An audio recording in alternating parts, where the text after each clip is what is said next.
গোবিন্দভোগ চালের খিচুড়ি, তার সাথে বাসন্তী পোলাও, চানা পনির, অন্ন, ডাল, শুক্তো, এত সুন্দর প্রসাদ কোথায় পেলাম আজকে সেটাই তোমাদের সঙ্গে শেয়ার করব।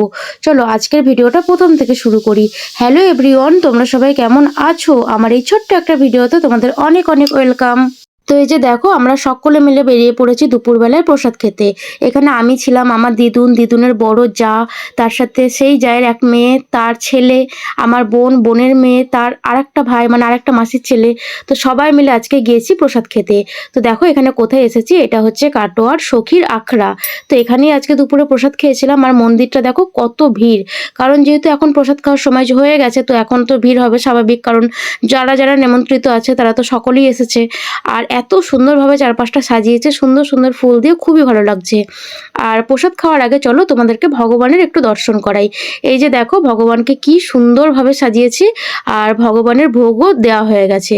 তো তারপর আর কি এই দরজাটা খুলেছে, তারপর একটু ভাবলাম তোমাদের সঙ্গে ভিডিও করে শেয়ার করি। আর এদিকে দেখি যে কিছু মানুষ খেতেও বসে গেছে। আর শুধু এই দিকটাই নয়, ওইদিকে আলাদাভাবে প্যান্ডেল করা হয়েছে, তো সেখানেও অনেক মানুষ খাচ্ছে। তো কেবলই একটা ব্যাচ বসলো, এই ব্যাচটা ওঠার পরে তারপরে আমরা যাব। তো আমরা একটু বাইরে বসে এখন ওয়েট করছি, আর চারপাশে মানুষজন দেখছি। তো এরপরে আমরা যাব খেতে। আর আজকে দুপুরে খাবারে কি কি ছিল সেটাও তোমাদের সঙ্গে শেয়ার করব। তো এই যে দেখো, ওয়েট করতে করতে ফাইনালি আমরা বসার জায়গা পেয়ে গিয়েছি।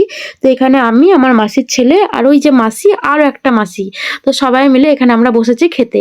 আরও বেশ কিছুজন ছিল, তো তারা পাশের টেবিলে বসেছে।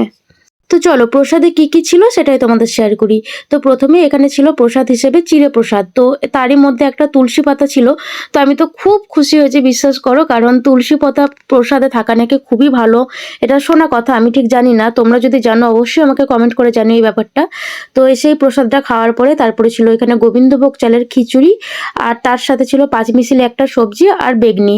এটা কিন্তু পেট ভরে না, এটা অল্প অল্প করে, কারণ পেট ভরে খাওয়ার জন্য ভাত আছে। তো যাই হোক, ভাত বলতে নেই, অন্ন বলতে হয়। তো যাই হোক, তোমরা একটু ম্যানেজ করে নিও, কারণ অত তো আমি কিছু জানি না। তো এখানে এই যে দেখো, বেগনিটা খুবই ছোট পড়েছে, কিন্তু খেতে ছিল বেগনিটা দারুণ। সত্যি বেগনির স্বাদটা আমার এখনো মুখ থেকে যায়নি, মানে এতটাই ভালো ছিল বেগনিটা, একদম মচমচে আর গরম গরম। তারপর ছিল পোলাও আর চানা পনির। পোলাওটাও খেতে ভালো হয়েছিল, আর চানা পনিরটাও খেতে ভালো হয়েছিল। এটাও কিন্তু পেট ভরে না, এটাও কিন্তু অল্প অল্প। আর পেট ভরে যেটা, সেটা হচ্ছে অন্ন, তার সাথে ছিল মুগের ডাল, আর ছিল শুক্তোটা তো দারুণ হয়েছিল খেতে। আর তার সাথে ছিল বেসনের বড়ার তরকারি। তো হ্যাঁ, বেসনের বড়ার তরকারিটা ছিল, আবার বলতে পারো ছিলও না, কারণ আমাদের আগে যারা খেয়েছে তারা পনির দিয়ে খেয়েছিল। মানে পনিরের একটা তরকারি ছিল, আর ছিল এঁচোড়ের তরকারি।